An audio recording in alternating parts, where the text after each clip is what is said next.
আসসালামু আলাইকুম ভাই। ওয়ালাইকুম সালাম। ভালো আছেন? আলহামদুলিল্লাহ। আপনি এখানে কি করতেছেন? এখানে জমি দিচ্ছি, চারা বুনবো। এখানে কি ধানের চারা রোপণ জি, করবেন না? ধান। এই শীতের সময় কাজগুলা করেন, কষ্ট হয় না আপনার? না, কষ্ট না, কৃষি কাজ আমাদের ভালো, তাই না? কৃষিতেই উন্মুক্ত। আপনি কি অন্য কোনো ব্যবসা করেন না শুধু এই জমি চাষাবাদ করেন?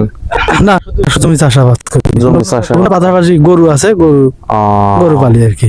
বর্তমানে আবাদ বসত করে কি লাভবান না একটু লসে আছে? না, লাভবান আলহামদুলিল্লাহ। তাই না? আপনাদের এই চলন বিলের মাঝে এখানে বর্তমানে কোন আবাদটা বেশি হচ্ছে? আপনার সর্ষের আবাদ বেশি হচ্ছে। সরিষা না? সর্ষে আর ধান। ভুট্টা ভুট্টা হচ্ছে ভুট্টা আলহামদুলিল্লাহ মোটামুটি এবার ভুট্টার আবাদ বেশি। আর বছর ছাড়া এবার বেশি ভুট্টার আবাদ। ঠিক আছে ভাই, আপনার কাজের ক্ষতি করলাম আমি।